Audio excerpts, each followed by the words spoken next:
Notre invité est ce soir Fadel Barro, ancien coordonnateur du mouvement citoyen sénégalais Y en a marre, aujourd'hui président de l'organisation Jami Gori. Bonsoir. Bonsoir. Ça fait 4 mois que le président Diomaye Faye dirige le Sénégal avec son premier ministre Ousmane Sonko. Comment vous jugez leur début à la tête du pays? Un peu poussif sur certains points qui sont très attendus. C'est vrai, un peu très tôt, à 4 mois, de tirer un bilan, de mettre un jugement définitif. Mais il y a des points, quelques constats sur lesquels importants que je résume en 3 points, où il y avait une très grande attente, où aujourd'hui il y a un reniement. Il y a des reniements sur des points importants tels que l'indépendance de la justice qui devait être consacrée par que l'exécutif sorte du Conseil supérieur de la magistrature. On constate une renonciation. Nous avons aussi la lutte contre l'impunité. Quand les Sénégalais, pour faire élire le nouveau régime, il y a eu combien de morts? Presque plus de 80 morts. 80 jeunes ont été tués. Et aussi des moins jeunes. On a attendu que cette loi d'amnistie qui va être votée au dernier moment comme un complot sur le dos du peuple, justement, pour qu'on ne mette pas la lumière sur tous ces jeunes qui ont été tués. Tout ça, aujourd'hui, semble être rangé aux oubliettes. Un autre point extrêmement important, c'est la lutte contre le bradage foncier. Aujourd'hui, il y a beaucoup d'annonces. Mais dans les faits, rien ne bouge. Rien ne bouge. Mais l'autre point sur lequel je voudrais surtout insister, c'est la méritocratie. Quand les Sénégalais sont mobilisés depuis des dizaines d'années pour lutter contre le népotisme et le clientélisme, ce fait qui autorise aux politiciens d'être les seuls aux commandes, de nommer des copains et des potins à la tête de directions stratégiques, à des ministères stratégiques, qui fait que nos États africains finalement n'ont pas de compétences. Ou parce que les compétents sont écrasés pour juste alimenter une clientèle politique. Ça aussi, on voit que c'est la même continuité. Ça veut dire que les pratiques politiques pour lesquelles les Sénégalais sont mobilisés contre Macky Sall, aujourd'hui, au début de ce régime de Diomaye Macky, malheureusement, on voit que sur tous ces points-là, il n'arrive pas à rassurer les Sénégalais. Est-ce que vous estimez que l'instauration d'audits dans plusieurs secteurs est une bonne chose? C'est une très bonne chose, les audits. Mais qu'est-ce qu'on fait de ces audits? Nous nous rappelons, en 2000, Wade avait fait des audits. Macky Sall avait lancé la traque des biens mal acquis. Mais à chaque fois, tout est noyé dans des commissions qui sont encore noyées. Ce qui est attendu, au lieu de faire des audits, c'est de nous assurer d'institutions fortes, incarnées par des hommes qui sont élus sur la base de leurs compétences et non pas sur la base de parce qu'ils ont fait un tel combat ou bien ils ont soutenu le régime. Si on enlève Macky Sall, qui avait mis ses copains et ses souteneurs à des postes stratégiques pour que des gens viennent et nomment des gens, nomment les mêmes, les copains, les souteneurs, les membres d'un même clan politique, eh bien, c'est ça qui fait que finalement, nos États africains, au Sénégal comme ailleurs, on parle beaucoup, on vote beaucoup, on veut le changement, mais au fond, ça ne change pas parce que c'est le système qui ne change pas. Et ce système-là, malheureusement, le nouveau régime ne rassure pas les Sénégalais. Et vous êtes déçu de ces premiers mois? Je ne peux pas avoir une déception parce que on est dans le mouvement, mais il nous faut, nous, en tant que citoyens sénégalais, changer de posture si on veut que cette alternance-là soit vraiment une alternative. Cette exigence, ce sont les Sénégalais. C'est à eux de rappeler qu'on ne peut pas passer sur ces 3 points-là pour lesquels les jeunes sont morts. Vous savez, il y a combien de jeunes Sénégalais africains qui sont prêts à prendre la mer? Aujourd'hui, ils continuent par centaines à sortir par la mer, à sortir par le désert. Pourquoi?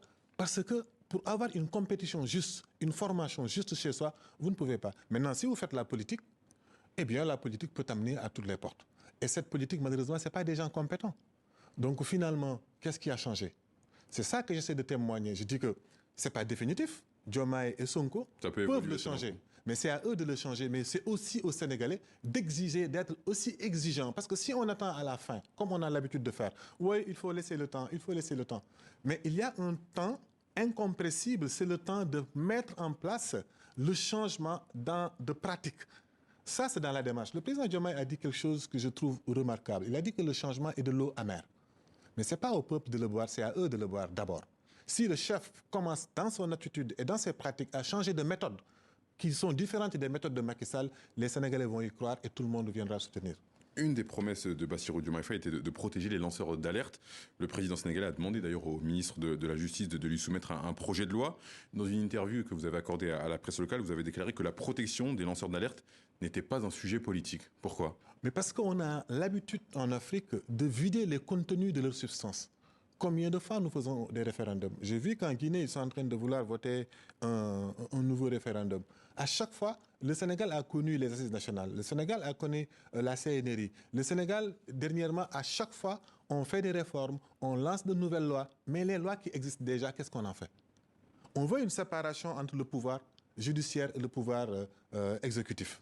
Si le président prend sur lui la décision de sortir du Conseil supérieur de la magistrature, s'il dit qu'il va protéger les lanceurs d'alerte, on peut le croire, parce qu'il n'aura aucun pouvoir sur les juges. Mais si ce sont ces mêmes juges qui sont élus de la même manière que Macky Sall le faisait, et qu'on emprisonne des gens, non pas parce que c'est un juge qui s'est autosaisi sur un dossier, mais c'est parce qu'il y a une anxiété, il y a un pitch-net de l'exécutif. Mais qu'est-ce qui change? Dans ces conditions-là, vous avez beau vouloir changer les lanceurs d'alerte, mais l'étalage institutionnel juridique ne permet pas vraiment cette protection, parce qu'il faut libérer la justice du joug et de la main des politiciens. Et malheureusement, ça ne change pas. Vous avez, pas pour l'instant. Vous avez quel regard aujourd'hui, en 2024, sur l'évolution des mouvements citoyens sur le continent africain? Je pense à les citoyens. Oui. Sur Y en a marre, dont vous êtes membre fondateur.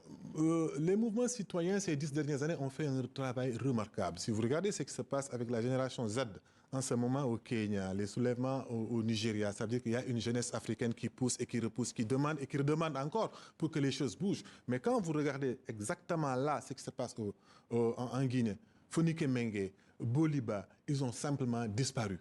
La classe politique se mobilise pour changer la Constitution, mais ils peuvent changer la Constitution, mais rien ne changera. Tant que les voix qui veulent changer, eux, ils sont écrasés. Regarde ce qui se passe aussi au Tchad. Tous les jeunes sont sortis, ils sont exilés dans les pays alentours, comment ça s'appelle encore, au Cameroun et ailleurs. La protection des migrants est criminalisée en Tunisie. Qui en parle? Ce sont ces mouvements citoyens-là. Vous allez aujourd'hui au Burkina Faso. Kamao, Maître Kam, tous ces jeunes qui portent un nouvel élan pour que l'Afrique bouge sont emprisonnés ou bien poussés à l'exil comme Sékou Koundono aujourd'hui qui est obligé de sortir de la Guinée. Un peu partout. Vous allez à Goma, des jeunes qui veulent dire que qu'on protège simplement les civils de cette guerre contre le Rwanda. Eh bien, ils sont emprisonnés. Ils sont bâillonnés, ces mouvements. Bâillonnés. Pour un simple post sur Facebook, vous êtes 5 ans de prison. Et le monde est totalement silencieux. Pourquoi? Parce que ces jeunes, justement, de ces mouvements citoyens, ne sont pas des politiciens classiques comme on les aime, comme les gens veulent les pousser à aller vers ça.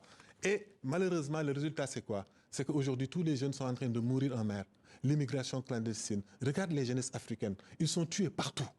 Partout, ils sont soit utilisés par les djihadistes pour tuer d'autres musulmans, pour tuer d'autres Africains, ou bien ce sont les putschistes militaires qui utilisent les jeunes sous des prétextes fallacieux de VDP ou je ne sais pas quoi, pour tuer d'autres Burkinabés, pour tuer d'autres Africains. Et quand d'autres jeunes se radicalisent de manière républicaine, citoyenne, se font appeler Filimbi, Lucha, Hina, Anataban, etc., sur tout le continent, FNDC, ou Diamigori, eh bien, ils sont bâillonnés. Et c'est ça qui ne peut pas continuer. Et je pense que cette jeunesse africaine continue d'y croire et de se battre, eh bien, et on ira jusqu'au bout de ce processus. Pour moi, ces 10 ans d'existence de cette forme de lutte non violente et qui aspire à une paix durable, un épanouissement total de l'être africain, parce qu'on a, au fond, dans le fond, c'est quoi? Notre yanamarisme de départ, c'est quoi? C'est juste en finir avec ce fait qu'on te considère comme un Africain. Eh bien, un Africain, vous vous contentez de peu, vous n'avez pas droit à la démocratie. Et votre organisation, Diamigori, c'est quoi? C'est la suite logique de ces organisations? Ah ben oui, c'est un cheminement. À la suite de mon engagement. C'est quoi vos ambitions, vos projets? L'ambition, c'est aujourd'hui, il faut que cette jeunesse conquiert le pouvoir. Nous serons présents aux prochaines élections législatives au Sénégal parce qu'il faut que cette voix-là soit entendue et je le pousse d'ailleurs les jeunes partout de s'organiser de la sorte. Non pas en allant créer et répéter les mêmes formules de partis politiques et les mêmes pratiques politiques, mais dans une forme innovante, dans une démocratie innovante et dans une nouvelle manière de faire, de démontrer que l'Afrique est capable non seulement d'innovation, mais de nous organiser d'une autre manière pour faire advenir l'épanouissement que nous voulons tant et que les gens diffèrent à cause de la négligence et le manque d'exigence de notre classe politique, mais surtout de nos intellectuels qui se contentent de tout, qui peuvent se contenter d'un putschiste, qui peuvent se contenter de populistes, qui peuvent se contenter de beaucoup de choses, sauf d'encourager les nouvelles formes de lutte qui peuvent apporter. Ça sera ma dernière question. Comment voyez-vous les relations entre le Sénégal et le Mali dirigées par le colonel Assimi Goïta? Il y a quelques jours, lors d'une visite, Ousmane Sonko a plaidé pour un rapprochement avec le Mali. Ce rapprochement existe. Nous n'avons pas de problème avec les Maliens. Dans notre vision panafricaniste, vraie, sincère, qui a toujours existé, qui a toujours prévalu entre les peuples africains, le Mali n'a pas de problème avec le Sénégal. C'est le même pays. C'est les colons qui ont décidé de manière administrative, d'ailleurs la colonisation, nos frontières là, nous combattons ces frontières qui ne sont qu'administratives au bout du compte. Mais les peuples n'ont pas de problème. Ce sont ceux qui veulent, juste pour le pouvoir, nous diviser et faire semblant qu'on est divisé. Mais on n'est pas divisé. Que ce soit le Sénégal, il y a quelques farceurs au Sénégal qui, avec un nationalisme de dessous, veulent nous séparer de nos frères guinéens.